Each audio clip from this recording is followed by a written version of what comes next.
Pourquoi Allah nous a-t-il créés alors qu'il n'a besoin de rien dans sa création? Pourquoi des gens devraient-ils demeurer éternellement en enfer? Assalam alaikum rahmatullah. J'espère que vous allez bien. D'aussi loin que je me souvienne, je me suis toujours posé des questions profondes sur le sens de la vie, l'origine de l'univers, ainsi que sur le mystère entourant la conscience humaine. Alhamdulillah, l'islam a répondu efficacement à toutes ces grandes questions métaphysiques que je me posais. Mais après ma conversion, la réflexion ne s'est pas arrêtée là.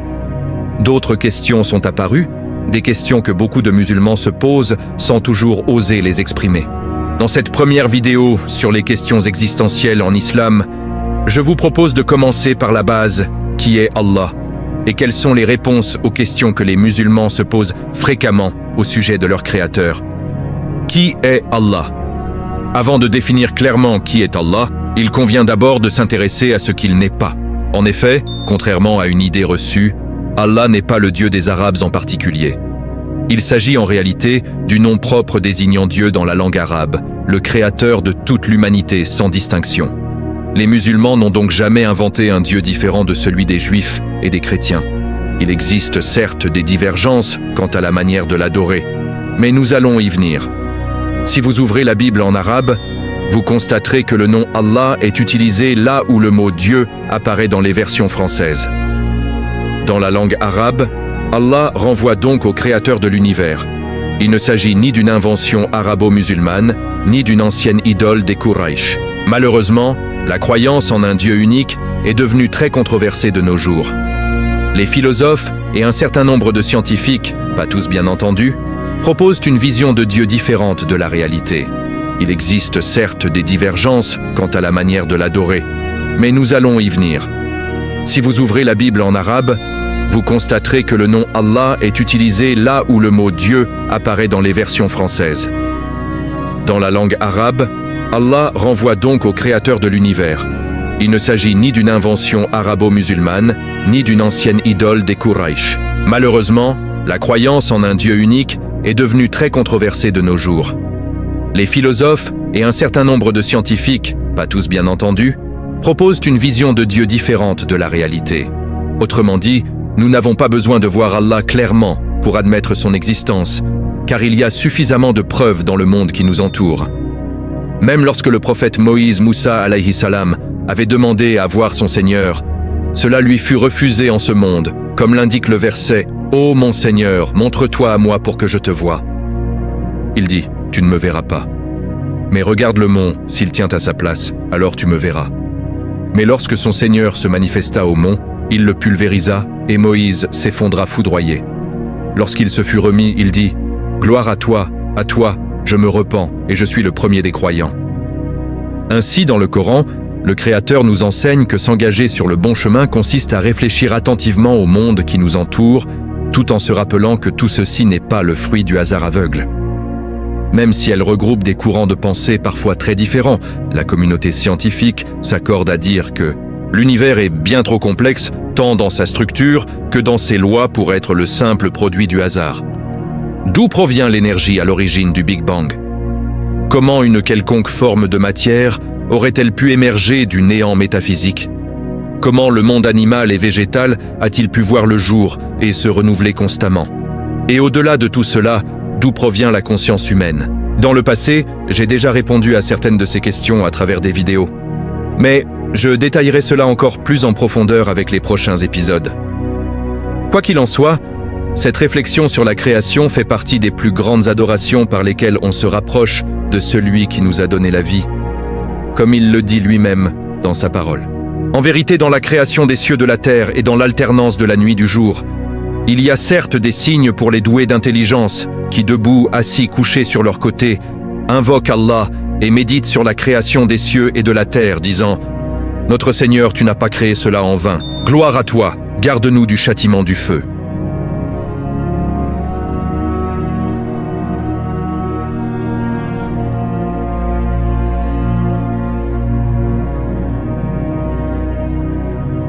Je vais m'expliquer sur ce point, bien entendu.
En tout cas, pas dans l'absolu. En effet, saviez-vous que les idolâtres, à l'époque du prophète Mohammed alayhi salam, croyaient en Allah, faisaient des offrandes pour lui et nomma même leurs enfants avec des noms tels que Abda, c'est-à-dire serviteurs d'Allah.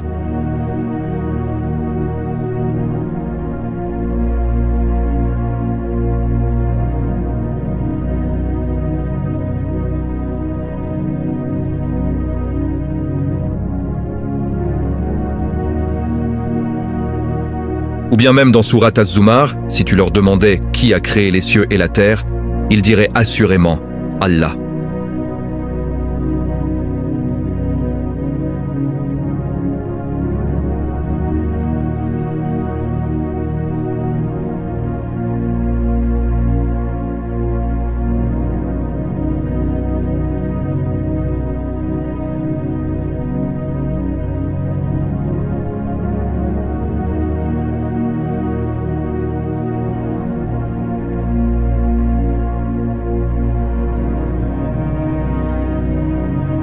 Comment pouvait-il croire en Allah et en son existence, tout en niant sa capacité à redonner vie à celui qui est mort? Une telle position est profondément contradictoire. Il en va de même pour les chrétiens. Il ne suffit pas d'affirmer que Dieu existe pour être un véritable croyant. Il convient également de lui vouer un culte exclusif, car rappelons-le, c'est pour transmettre ce message fondamental que les prophètes et les messagers ont été envoyés par Allah. L'islam, c'est donc la religion du monothéisme pur et essentiel. Il n'y a donc pas de conception obscure autour du divin, pas de trinité complexe qui voudrait nous laisser entendre que Dieu aurait engendré ou qu'il serait le troisième des trois. Allah réfute de telles croyances dans la sourate « La table servie ».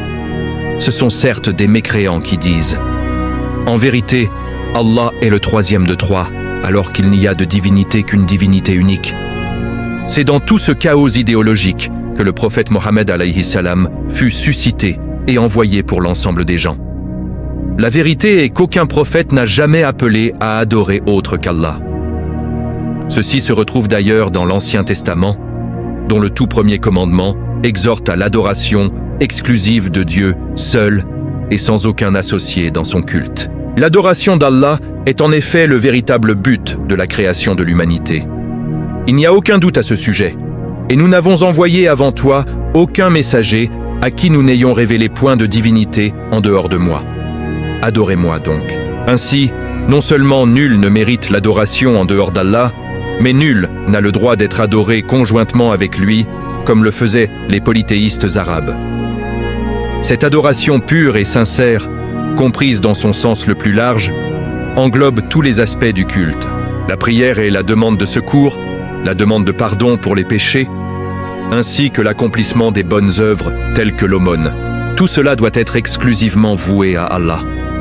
Même les prophètes ou les anges rapprochés ne méritent en aucun cas une forme quelconque d'adoration.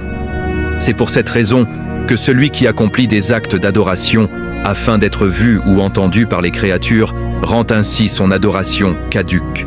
Pour le musulman, l'expression de ce monothéisme se concrétise lorsqu'il prononce l'attestation de foi, à savoir que nul ne mérite l'adoration en dehors d'Allah et que Mohammed est son messager.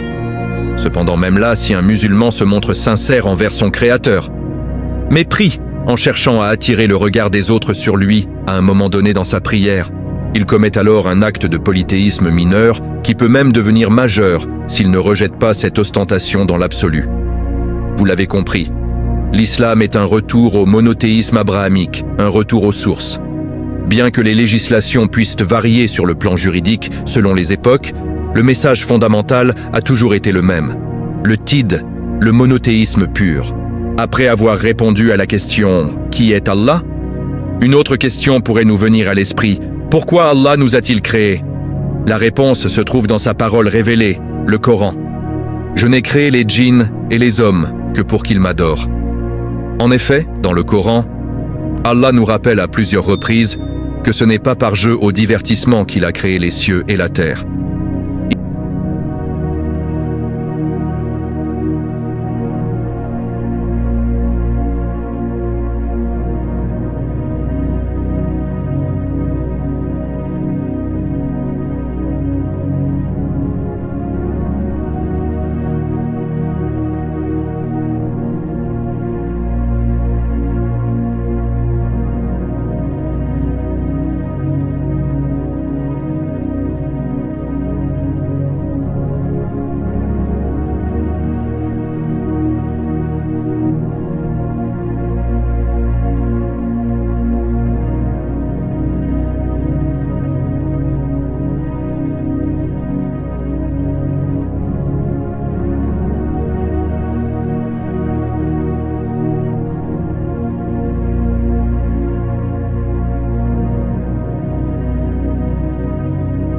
Plus encore, l'être humain possède une nature intrinsèque, déficiente, tandis que le Créateur possède, quant à lui, les plus beaux noms et attributs de perfection. C'est ce que l'on nomme en arabe le tid al-fat. Donc certains incroyants voudraient réduire la volonté d'Allah de recevoir le culte à un simple besoin, à une forme de lacune. Ils ramènent ainsi une réalité qui leur est inconnue à leur compréhension limitée pour la réduire à leur univers familier. Du surcroît, si l'on y réfléchit bien, même chez les êtres humains, la demande n'est pas toujours liée à un besoin. Prenons l'exemple d'un médecin bénévole. Lorsqu'il demande à son patient d'ouvrir la bouche pour lui administrer un médicament, il ne bénéficie en rien de ce traitement en réalité. Quant au Créateur de l'univers, non seulement il n'a nul besoin de nos adorations, mais mieux encore que cela, ce sont nos adorations qui nous profitent à nous-mêmes. Tout cela ne fait que prouver l'infinie miséricorde d'Allah, car à travers les actes d'adoration, il nous a permis de manifester notre reconnaissance pour l'ensemble de ses bienfaits. Et en effet, nous sommes récompensés pour l'accomplissement de ces œuvres de bienhamdillah. En effet, lorsque nous accomplissons de bonnes actions, ce n'est pas uniquement par simple égoïsme ou dans le seul but d'entrer au paradis, mais c'est un moyen d'exprimer notre gratitude envers l'être suprême. Si ce n'était sa grâce, aucun d'entre nous ne serait ici pour en parler.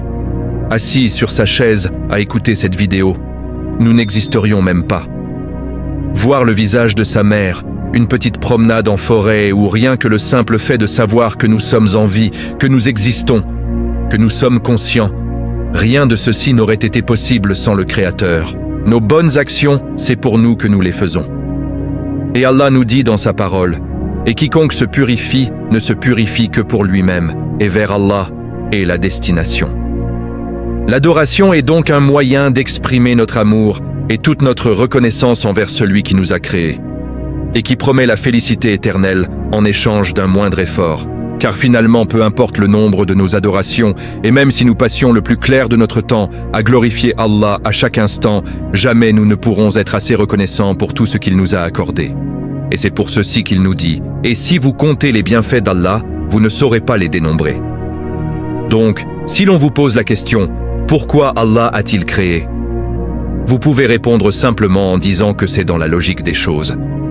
Car comme son nom l'indique, il est le Créateur, celui qui peut créer et insuffler la vie. Et comme il peut le faire, il l'a fait, mais avec miséricorde et bienveillance. Car il promet la vie éternelle à tous ceux qui ne refusent pas de lui vouer le culte. Si certains rétorquent oui, mais pourquoi ne nous a-t-il pas introduits tous directement au paradis? Pourquoi nous faire passer par une épreuve terrestre, alors qu'il sait pertinemment que certains lui désobéiront en raison de leur libre arbitre? Eh bien, il faut savoir que derrière chaque décret divin se cache une leçon, et que nos épreuves en ce monde recèlent de nombreuses sagesses. Prenons un exemple simple que chacun peut comprendre. Si nous avions été pris directement au paradis, notre expérience aurait été bien différente. En effet, c'est à travers l'épreuve et notre capacité à désobéir que nous pouvons revenir repentants vers notre Seigneur. Et c'est pour ceci qu'il nous dit, « Et si vous comptez les bienfaits d'Allah, vous ne saurez pas les dénombrer. » Donc, si l'on vous pose la question, « Pourquoi Allah a-t-il créé ?» Vous pouvez répondre simplement en disant que c'est dans la logique des choses.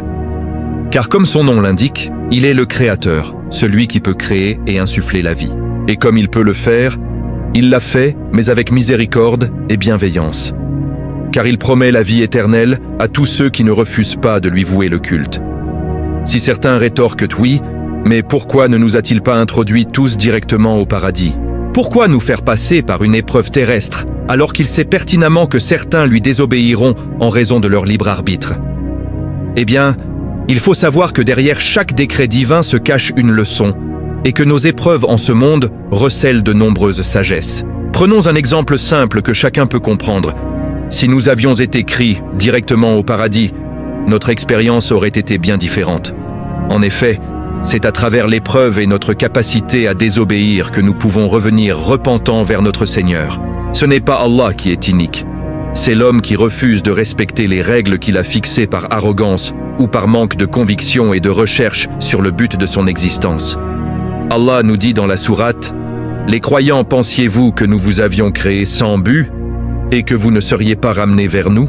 Si dans un pays le peuple ne respecte pas les lois en vigueur, il est évident qu'il sera sanctionné à la mesure de ses méfaits. Or, quel méfait pourrait être plus grave que le fait de renier celui qui est le créateur de tout ce qui a été, de ce qui est et de tout ce qui sera? Pourtant, ce qu'il nous demande n'a rien d'insurmontable.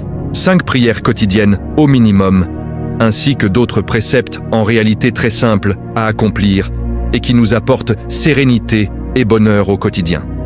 Il ne leur a été commandé cependant que d'adorer Allah lui, un culte exclusif, d'accomplir la salat et d'acquer la zakat. Et voilà la religion de droiture.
Les épreuves ont une raison d'être. Plus encore, elles sont bénéfiques pour l'homme.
Seulement voilà, il ne suffit pas d'avoir ces connaissances en théorie, mais il faut le vivre au quotidien, car sinon, il nous sera bien difficile de répondre lorsque les anges nous interrogeront une fois dans notre tombe. Donc cette vie est un test. Allah nous a créés dotés d'un libre arbitre et de la faculté de penser, de réfléchir et de s'interroger sur le monde qui nous entoure. Quels qu'en soient les individus, croyants ou non, nous nous sommes tous un jour posé des questions sur notre avenir, sur la mort, voire sur l'origine de l'existence, pour ceux qui auraient grandi comme moi dans un environnement athée. Et c'est alors que 2 choix s'offrent à nous. Allons-nous négliger ces questions existentielles et les remettre constamment à plus tard, ou plutôt chercher à aller jusqu'au bout de nos interrogations? Et si nous sommes croyants, allons-nous nous contenter de dire « je suis croyant », tout en vivant comme ceux qui ne croient trop pas, en passant notre temps à nous amuser et à jouir sans limite des plaisirs de cette vie? Au contraire, nous serons éprouvés. Non pas parce qu'Allah nous veut du mal, mais afin de nous purifier, de nous rapprocher de lui et de tester notre foi. Est-elle sincère ou hypocrite? Il nous dit dans sa parole, est-ce que les gens pensent qu'on les laissera dire « nous croyons » sans les éprouver? Certes, nous avons éprouvé ceux qui ont vécu avant eux. Ainsi, Allah connaît mieux ceux qui disent la vérité et ceux qui mentent.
Malheureusement, peu de gens réfléchissent en profondeur sur cette réalité et préfèrent focaliser leur attention uniquement sur ce bas monde, sur l'instant présent.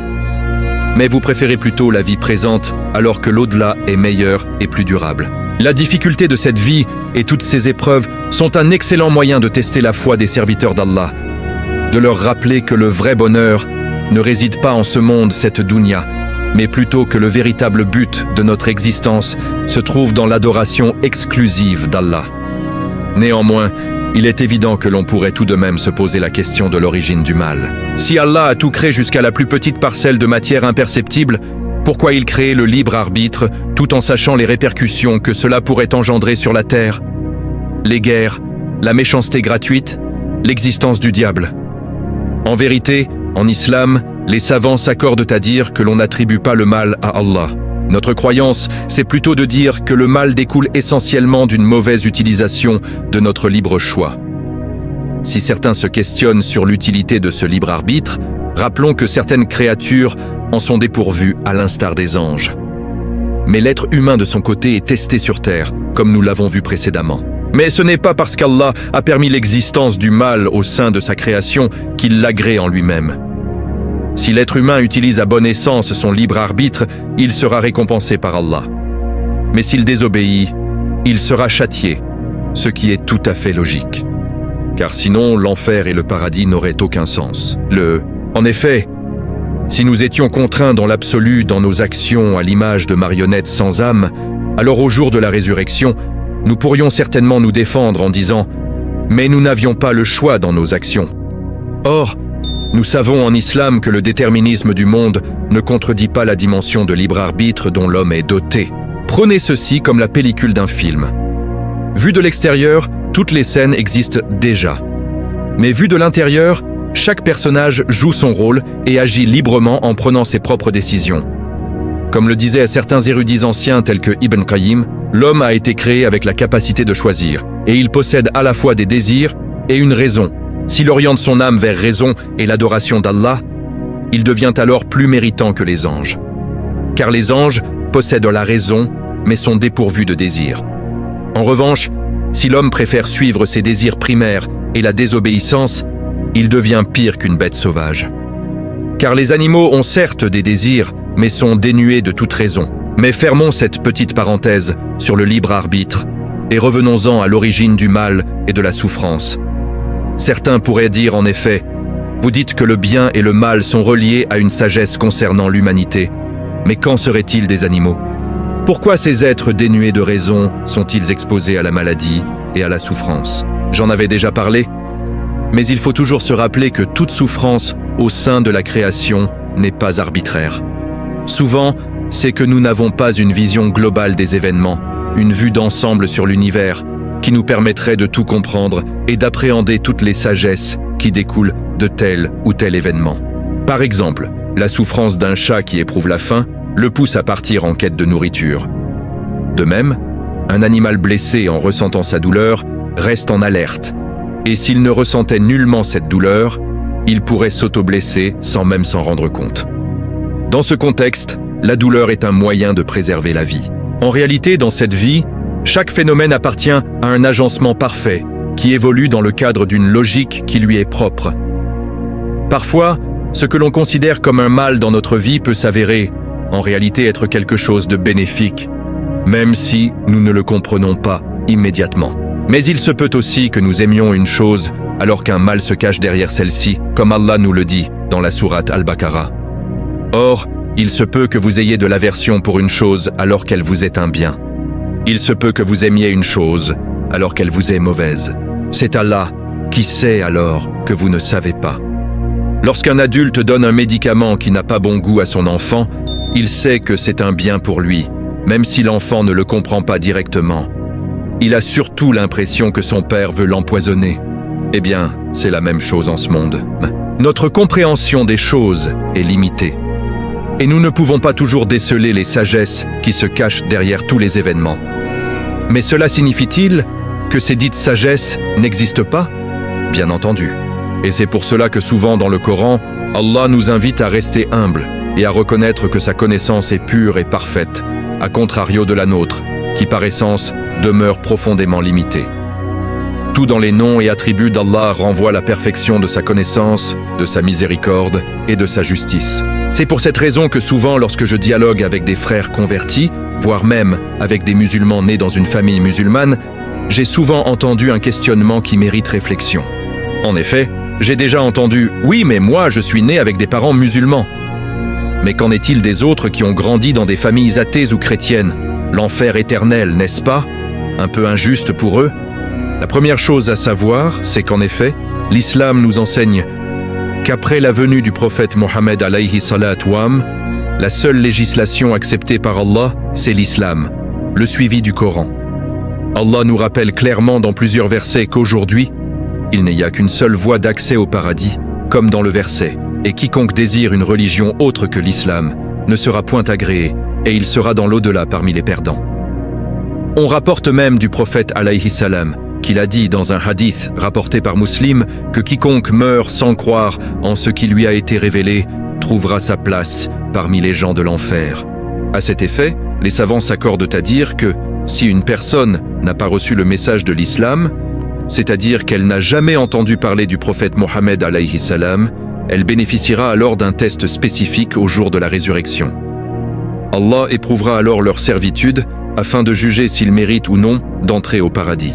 Quoi qu'il en soit, mon avis sur cette question est qu'il ne faudrait pas se tourmenter excessivement à ce sujet, mais plutôt œuvrer concrètement au quotidien pour appeler les gens l'islam, par le bon comportement et la bonne exhortation. Nous ne sommes pas encore dans l'au-delà. Occupons-nous donc d'accomplir de bonnes œuvres sur terre et de demander à Allah la guider pour les gens. C'est lui seul qui décidera ensuite de les orienter ou non vers le droit chemin. En effet, il existe un principe bien connu dans notre religion. Allah guide ou égare qu'il veut selon sa sagesse, même concernant l'oncle du prophète Abu Talib, pour qui il souhaitait ardemment sa guidée. Allah révéla tu Mohammed, ne dirige pas celui que tu aimes, mais c'est Allah qui guide qu'il veut. Il connaît mieux cependant les bien guidés. Donc la base est qu'il ne nous incombe pas de déterminer qui ira au paradis ou non, mais de faire ce qui est en notre capacité pour rapprocher les gens de l'islam avec sagesse et bienveillance, et qu'Allah guide nos proches, nos familles, nos amis, et tous ceux à qui il a prédestiné la guider. Il ne faut jamais désespérer de la guider des gens, même si cela prend des années. Allah finira par ouvrir le cœur des personnes qui cherchent sincèrement la vérité. Et comme il nous le dit lui-même dans son livre, si Allah veut du bien à une personne, il lui ouvre son cœur à l'islam. Avant de conclure cet épisode sur les questions existentielles, je tenais à faire un petit rappel en plus du rappel principal. Bien que le musulman puisse se poser des questions, il faut se poser des questions bien entendu. Il faudrait tout de même éviter d'interroger Allah sur ses desseins avec un ton de défiance. En effet, de dire pourquoi Allah fait telle et telle chose, si ceci et si cela et pourquoi un tel n'est pas musulman alors que c'est quelqu'un de bien, etc. Ne nous inquiétons pas, Allah sait très bien ce qu'il fait dans sa création. Et si l'on y réfléchit bien d'ailleurs, nous ne devrions pas inverser les rôles. Ce n'est pas nous qui devons interroger Allah sur ses actes. C'est lui plutôt qui nous interrogera au jour de la résurrection sur nos moindres faits et gestes.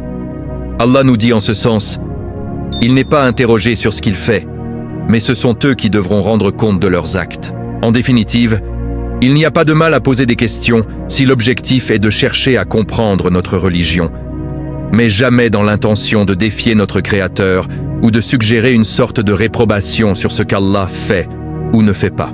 À lui revient la sagesse parfaite et le jugement équitable, car il est Al-Hakim, celui qui tranchera en toute justice entre ses serviteurs au jour de la résurrection. Concernant les finalités du paradis et de l'enfer ainsi que de la notion d'éternité, ce sera le sujet de notre prochaine vidéo qui aura pour thème les grandes questions existentielles concernant l'au-delà, Inch'Allah. Les savants de l'islam ont divergé sur le fait de savoir si l'âme haro et l'âme bestiale, le nefs, sont une seule et même chose. La majorité des savants affirment qu'il s'agit d'une seule et même entité. Ainsi, notre nefs peut avoir différentes inclinaisons. Soit notre âme nous ordonne le mal et le suivi de la passion, soit elle se fait des reproches pour ses péchés et aussi entre le bon et le mauvais. Soit elle est apaisée et penche plutôt vers le bien. Nous demandons donc à Allah de faire en sorte que notre âme soit apaisée afin que nous soyons de ceux dont les anges diront au moment de notre trépas: âme apaisée, retourne vers ton Seigneur, satisfaite et agréée. Entre donc parmi mes serviteurs et entre dans mon paradis. Mais où va donc notre âme après la mort? Comme cela a été détaillé étape par étape dans la vidéo La vie après la mort en islam. Notre âme sera soit recueillie et accueillie de la meilleure façon par des anges lumineux, soit arrachée de force et blâmée par des anges rudes. Ensuite, elle entre dans une phase intermédiaire nommée Balzac, une période entre notre mort initiale et la résurrection des tombes pour le jour du jugement. Allah nous dit, dans le sens du verset, derrière eux cependant, il y a une barrière jusqu'au jour où ils seront ressuscités. Dans la tombe, les serviteurs connaissent soit un état de béatitude et de paix, soit un état de tourment. Il y a même un statut particulier pour les martyrs, des gens qui sont dans des becs d'oiseaux verts au paradis avant la résurrection. Ensuite, tout le monde sera ressuscité pour le jour des comptes. Quant à ceux qui disent « Oui, mais mon frère, si quelqu'un est incinéré ou si les morceaux de son corps sont dispersés, quand sera-t-il des tourments dans la tombe ?» Nous rappelons en islam que même si le corps physique est détruit ou meurt, c'est l'âme qui persiste, comme je le disais.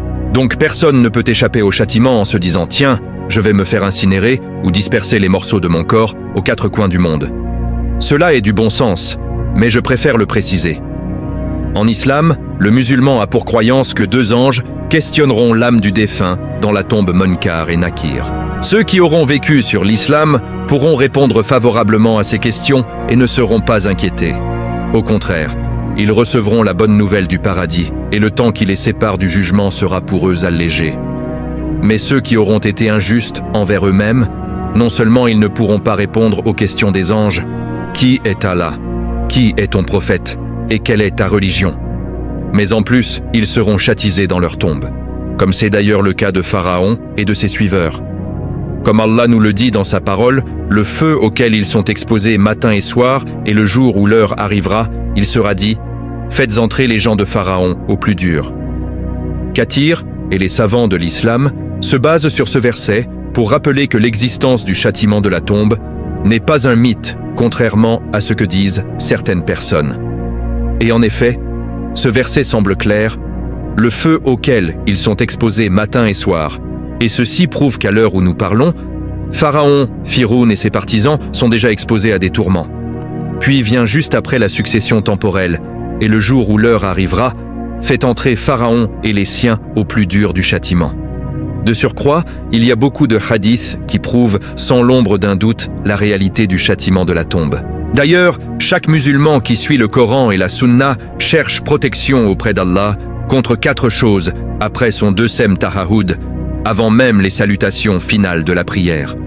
Il cherche protection contre le châtiment de l'enfer, contre le châtiment de la tombe et contre la fitna de la vie et de la mort, c'est-à-dire la tentation, l'épreuve. Donc, il ne faudrait pas prêter attention à tous ces pseudo-spécialistes de l'islam, ou même ces coranistes qui prétendent que le châtiment de la tombe serait une pure invention. La seule invention que je constate, ce sont leurs théories faire et leur rejet clair du patrimoine islamique millénaire. Mais bon, on demande bien sûr la guider pour nous-mêmes, ainsi que pour les gens qui auraient mal compris l'islam. Mais reprenons, après ce laps de temps transitoire entre la mort et la résurrection, les créatures seront rassemblées devant le Créateur des cieux et de la terre pour le jugement des actions. Certains pourraient alors se poser la question « Mais pourquoi le jugement est-il nécessaire ?» En effet, Allah sait pertinemment qui ira en enfer au paradis. Alors, quelle serait l'utilité d'établir un jugement s'étalant sur une période de 5000 ans? Tout d'abord, ce qu'il est important de rappeler, c'est que dans ce monde, beaucoup d'injustices restent impunies. Des oppresseurs échappent à la justice et des innocents souffrent. Le jour des comptes permet donc à Allah de rendre une justice pure et parfaite envers tous les individus qui ont commis des méfaits durant leur vie terrestre. Ainsi, la justice divine se manifestera aux yeux de tous et nul ne sera lésé. Il y a même un hadith du prophète alayhi salam où l'on rapporte qu'il déclara « Allah tranchera les affaires ayant opposé ses créatures, les djinns, les humains et les bêtes, au point qu'il permettra à la bête privée de cornes de se faire justice contre la bête cornue. Ensuite, Allah ordonnera aux animaux de redevenir poussière au point où l'irréductible infidèle souhaitera lui aussi être anéanti, sachant ce qu'il attend en enfer comme supplice. Même si les animaux n'ont pas de libre arbitre, ces événements sont décrétés par Allah afin d'accentuer davantage le fait qu'en ce jour fatidique, l'injustice absolue sera clairement établie. Quiconque aura fait le bien fût du poids d'un atome le retrouvera auprès de son Seigneur, et quiconque aura fait un mal fût du poids d'un atome le verra également. Le jour du jugement donne en réalité un sens à nos choix, à nos efforts et à nos actes de dévotion. Car ceux qui auront suivi les enseignements de l'islam avec sincérité et conformité recevront la bonne nouvelle du paradis si Allah les couvre de sa miséricorde. Alors, je sais que beaucoup de gens s'interrogent sur la destination finale des créatures, le paradis et l'enfer. En effet, le concept d'éternité nous apparaît comme tout simplement inconcevable, inimaginable.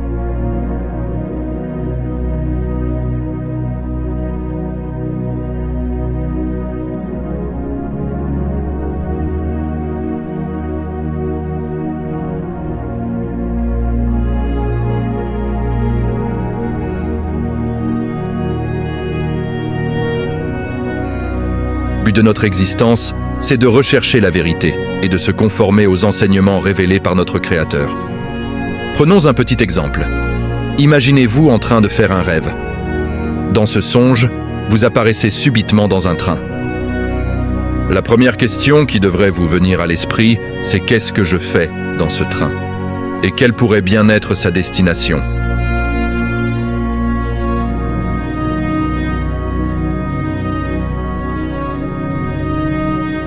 Eh bien, dans cette vie, c'est exactement la même chose. Le but de sa vie et ne fait que jouir des plaisirs éphémères sans jamais se remettre en question, ni remettre en question son mode de vie. Eh bien, ceci illustre parfaitement son état d'esprit.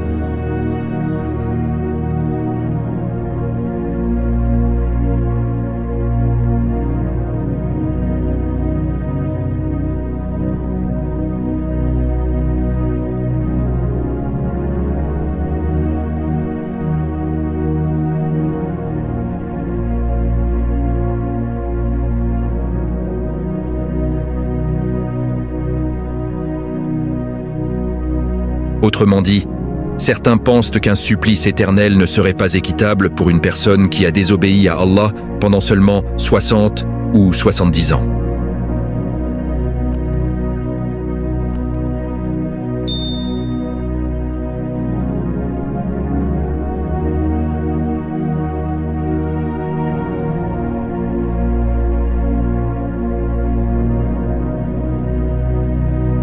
Allah guide ou égare qu'il veut selon sa sagesse et son décret.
Cela ne contredit cependant pas le fait qu'Allah nous ait donné certains indices afin de nous encourager et de stimuler notre imagination. D'ailleurs, lorsque des images de flammes, de lumière ou de paysages apparaissent dans mes vidéos, je sais pertinemment qu'aucun d'entre vous ne pensera que Rappel Sunnah prétend décrire les événements de l'au-delà tel qu'il en est réellement. Il s'agit seulement d'un support visuel, d'un arrière-plan symbolique destiné à accompagner le propos, et non d'une représentation concrète de la réalité de l'au-delà. Eh bien, il en va de même pour certaines descriptions coraniques. Nous ne pouvons pleinement assimiler la réalité des choses de l'au-delà, car nous vivons encore dans ce bas monde. Allah nous dit au sujet du paradis: aucun être ne sait ce qu'on a réservé pour eux comme réjouissance pour les yeux en récompense de ce qu'ils œuvrent. Pour faire très simple, nous n'ayons pas au sens propre qu'il y aura des fruits au paradis sans pouvoir néanmoins pleinement appréhender leur réalité. Et dans un hadith, le prophète alayhi salam rapporte qu'Allah exalté soit-il a préparé pour ses serviteurs pieds au paradis ce qu'aucun œil n'a vu, ce qu'aucune oreille n'a entendu et ce qu'aucun esprit humain n'a jamais imaginé. Donc de dire que l'islam promet un paradis essentiellement charnel, ce n'est pas une bonne compréhension des choses. Plus encore, la meilleure des réjouissances au paradis sera de voir notre Créateur comme on le rapporte du prophète alayhi salam. Lorsque les gens du paradis entreront au paradis, Allah béni et exalté soit-il dira: souhaitez-vous que je vous ajoute quelque chose? Les gens diront: n'as-tu pas illuminé nos visages? Ne nous as-tu pas fait entrer au paradis et sauver de l'enfer? Il découvrira alors le voile, et rien de ce qui aura été donné ne sera plus aimé pour eux que de contempler leur Seigneur. Finalement, les gens à qui Allah aura fait miséricorde pourront jouir au paradis de tout ce qu'ils désirent. Tous leurs rêves les plus fous pourront devenir réalité. Allah nous dit dans la sourate L'Ornement: il y aura là pour eux tout ce que les âmes désirent et ce qui réjouit les yeux, et vous y demeurerez éternellement. Personnellement, l'une des choses qui me fait le plus aspirer au paradis, c'est le fait de savoir que si Allah m'accorde le paradis, ma conscience ne s'éteindra pas. Je pourrai toujours exister, ressentir, et cela me suffit amplement. Mais bien sûr, chacun trouvera au paradis de quoi satisfaire ses souhaits, à condition d'en avoir mérité l'accès. Pour cela, je ne peux que vous inviter, et moi le premier, à emprunter le chemin de l'islam, la religion qu'Allah a agréée pour ses créatures, la religion du monothéisme pur et essentiel. Aujourd'hui, j'ai parachevé pour vous votre religion et accompli sur vous mon bienfait, et j'agère l'islam comme religion pour vous, nous dit notre Créateur. Les dinosaures ont-ils réellement existé? L'univers abrite-t-il d'autres formes de vie? Et surtout, l'islam est-il compatible avec la science moderne? Et bienvenue à tous. À notre époque, il est tout à fait naturel de s'interroger sur les découvertes scientifiques les plus récentes. Dans la continuité de mes interventions précédentes, nous allons étudier un certain nombre de questions que se posent les êtres humains, en particulier les musulmans. De prime abord, lorsque nous parlons de l'univers et des grandes questions liées à l'existence, nous sommes nécessairement obligés d'en revenir aux origines de la matière, très bien expliquées aujourd'hui avec le modèle cosmologique du Big Bang. Ce qui est surprenant, et les abonnés savent très bien où je veux en venir, c'est que le Coran décrit précisément l'état primordial de la matière avant son expansion au sein de l'espace, mais aussi que l'origine de toute vie est reliée à l'eau. Allah nous dit dans ce sens: ceux qui ont mécru, n'ont-ils pas vu que les cieux et la terre formaient une masse compacte? Ensuite, nous les avons séparés et fait de l'eau toute chose vivante. Ne croiront-ils donc pas? Or, je ne m'attarderai pas ici à citer tous les miracles scientifiques du Coran, car des vidéos complètes et mon livre traitent déjà de ce sujet.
Alors bien sûr, Nous avons le droit de nous poser des questions, mais à condition de ne jamais chercher à défier le Créateur. Par exemple, on pourrait se poser la question du grand âge de notre planète, voire de l'univers dans son entièreté estimé à plus de 13 milliards d'années. Et en effet, il ne s'agit pas de quelques semaines. C'est un temps extraordinairement long. Comment expliquer que l'être humain lui soit apparu relativement récemment sur Terre ? Eh bien, il faut savoir qu'Allah a évoqué dans le Coran le fait que nous ne sommes en réalité que des créatures apparues très tardivement à l'échelle du reste de la création. Il nous dit dans la sourate Al-Insan: « L'homme s'est-il écoulé pour l'homme un laps de temps durant lequel il n'était même pas une chose mentionnable ?» En d'autres termes, et comme l'expliquent les savants du tafsir comme chez Abdurrahman, Allah nous rappelle dans ce verset qu'un grand laps de temps s'est écoulé, alors que l'être humain n'était même pas une chose mentionnable, car il n'existait même pas. Alhamdulillah, le Coran ne fait que confirmer qu'avant l'existence de l'homme, un temps considérable l'avait précédé selon la science des milliards d'années. Il ne faudrait donc pas s'étonner du fait que le jour du jugement ne se soit pas encore manifesté, comme ceux qui disent par exemple « Ça fait déjà plus de 1400 ans que votre prophète a délivré son message, et ce n'est toujours pas la fin du monde. »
Ainsi, il ne faudrait pas mal interpréter les textes du Coran, car le fait de mentir sur Allah et son messager fait partie des plus graves péchés en islam.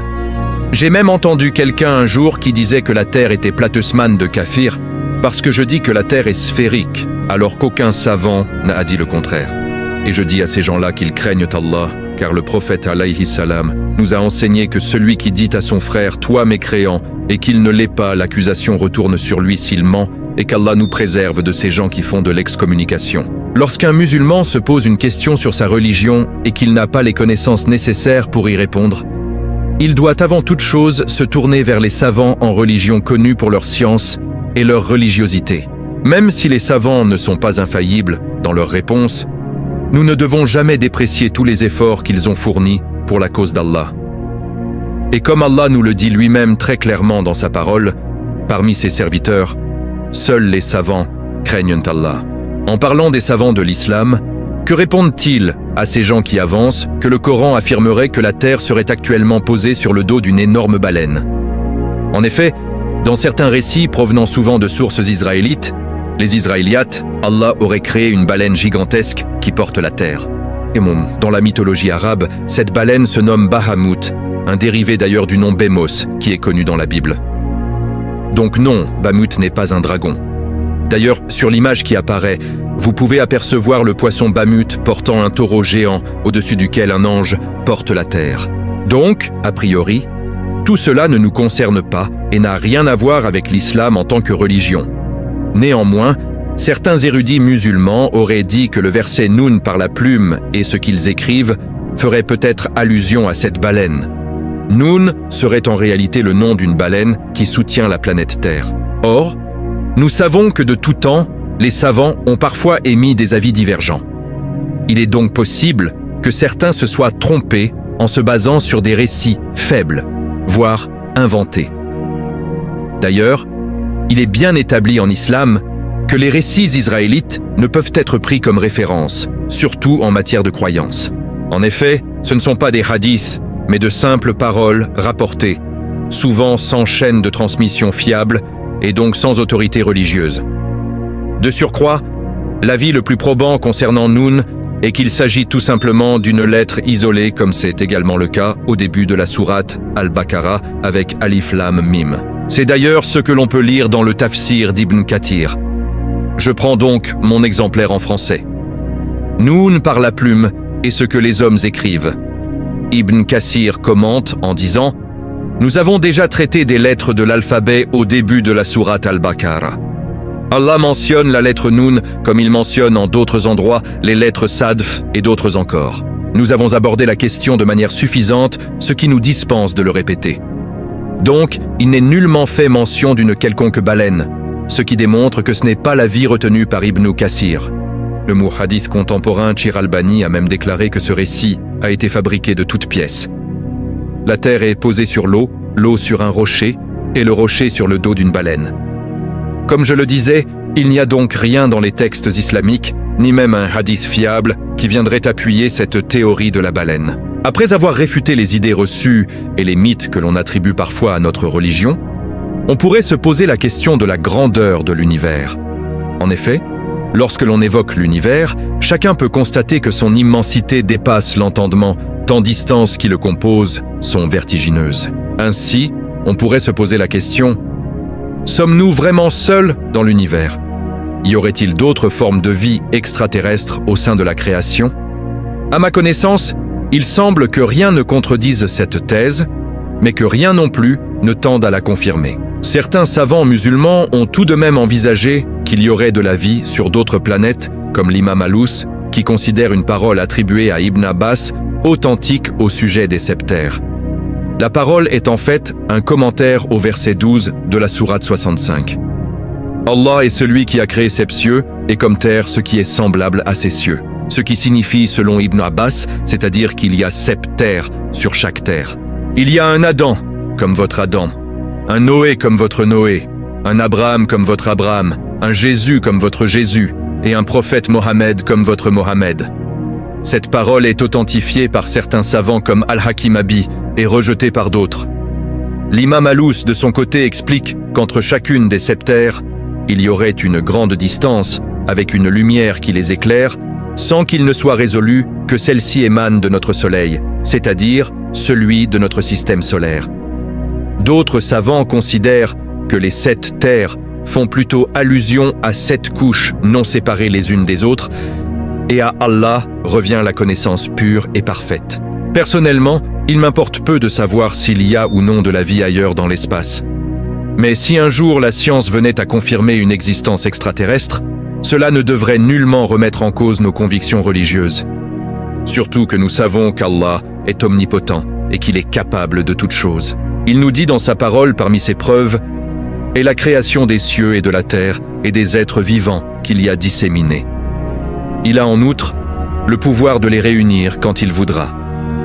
Avant de conclure, je tenais à ouvrir une petite parenthèse concernant les hommes préhistoriques. À ma connaissance, et j'en avais déjà parlé sur la chaîne, il apparaît que s'il existe des animaux qui suggèrent un processus de transition entre les espèces, nous ne pouvons affirmer en tant que musulmans qu'il en serait de même pour Adam. Il faut bien garder à l'esprit qu'Allah nous dit dans son livre qu'il fut le premier homme créé instantanément. Pour Allah, Jésus est comme Adam qu'il créa de poussière, puis il lui dit « sois » et il fut. En définitive, il est évident que l'être humain ne peut embrasser toute chose de son savoir, car comme Allah nous le dit dans le Coran, et nous ne vous avons donné que peu de connaissances. Ainsi, à l'heure où certains détracteurs des religions prétendent que les croyants se croient plus mal que les autres, qu'ils auraient percé à jour tous les mystères de l'univers, nous répondons à ces accusations en affirmant que non. Nous reconnaissons avec humilité que seul Allah possède une connaissance pure et parfaite. Les scientifiques s'accordent aujourd'hui à dire que l'être humain ne connaît directement qu'environ 5% de l'univers, ne reste demeurant encore largement inaccessible à notre compréhension des choses. Cependant, Allah nous a tout de même laissé des pistes de réflexion et des versets clairs qui démontrent, sans l'ombre d'un doute, qu'il s'agit de sa parole incréée confirmant au passage des réalités scientifiques qui demeurent aujourd'hui incontestables. Et comme il nous le dit lui-même au début de la sourate Al-Baqarah, c'est le livre au sujet duquel il n'y a aucun doute. C'est un guide pour les pieux. Suis sincère dans ma foi. Est-ce qu'Allah me punira si j'ai des doutes dans mon cœur? Salam alaikum wa rahmatullah. J'espère que vous allez bien. En tant que musulmans et musulmanes, notre foi est ce qui nous tient le plus à cœur dans notre vie. Du moins, je l'espère, sinon ça serait inquiétant. Or, il n'y a rien de plus angoissant que d'avoir l'impression d'être un hypocrite ou de craindre pour sa foi. Et si je vous disais que justement la foi augmente dans le cœur du croyant, mais peut aussi diminuer? En effet, dans la langue arabe, le mot « cœur » est issu de la racine d'un mot qui évoque le changement. Et la fluctuation, à ce sujet, même le prophète alayhi salam invoquait Allah fréquemment en disant « Ô toi qui bouleverses les cœurs, affermis mon cœur dans ta religion ». C'est d'ailleurs l'invocation qu'il répétait le plus souvent selon Salama. Autrement dit, le cœur n'est pas une courbe stable. Il peut vaciller à l'image d'une plume qui se tourne et se retourne. Et ceci n'est autre que la position des savants de l'islam qui affirment qu'il n'y a aucun doute sur le fait que la foi augmente et diminue, se basant entre autres sur la parole d'Allah. Et quand ces versets leur sont récités, cela fait augmenter leur foi. Ainsi que d'autres versets qui vont en ce sens. En islam, la foi peut augmenter par l'intermédiaire des bonnes actions effectuées pour Allah, seul et sans associé. Plus nous faisons le bien, plus notre foi se renforce et grandit.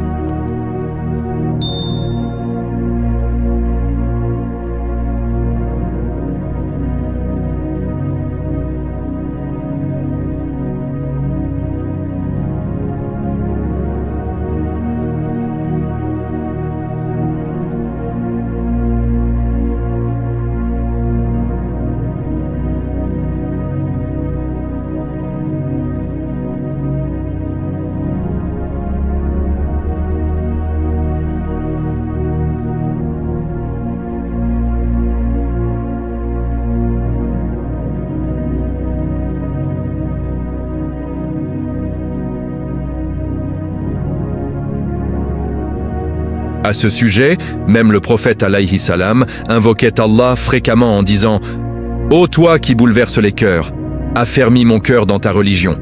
C'est d'ailleurs l'invocation qu'il répétait le plus souvent selon Salama. Autrement dit, le cœur n'est pas une courbe stable. Il peut vaciller à l'image d'une plume qui se tourne et se retourne.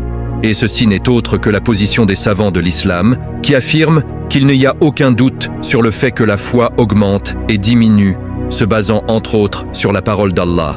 Et quand ces versets leur sont récités, cela fait augmenter leur foi. Ainsi que d'autres versets qui vont en ce sens. En islam, la foi peut augmenter par l'intermédiaire des bonnes actions effectuées pour Allah, seul et sans associé. Plus nous faisons le bien, plus notre foi se renforce et grandit. Quant à ceux qui auraient de vrais doutes sur l'existence du Créateur ou sur quelconque élément de la croyance islamique, Allah nous dit en ce sens, leurs messagers dirent « A-t-il un doute au sujet d'Allah, Créateur des cieux et de la terre qui vous appelle, pour vous pardonner une partie de vos péchés et vous donner un délai jusqu'à un terme fixé ?» Même les polythéistes arabes, à l'époque du prophète alayhi salatam, ne reniennent pas l'existence du Créateur, mais ils voient un culte à autre que lui. Le véritable croyant n'a donc aucun doute sur l'au-delà et sur les éléments qui constituent sa croyance fondamentale. Néanmoins, s'il se pose des questions, il peut se tourner vers des érudits et des personnes dignes de confiance en religion afin de les interroger, car il n'y a aucun mal à poser des questions pour mieux comprendre sa religion. Au contraire, il est recommandé de poser des questions tant qu'il n'y a aucune mauvaise intention derrière, et que le musulman cherche simplement à clarifier ses idées et à approfondir sa compréhension. Quant à ces individus qui disent à des nouveaux convertis ou à des jeunes musulmans « Tu poses trop de questions en religion, alors je recommande à ces gens-là la crainte d'Allah. Car si vous faites fuir les gens de l'islam, vous devrez répondre de votre manque de sagesse au jour de la résurrection. Allah revient à la connaissance pure et parfaite. J'espère que ce rappel vous aura été profitable. Que la paix et les bénédictions d'Allah soient sur le prophète, sa famille et ses compagnons.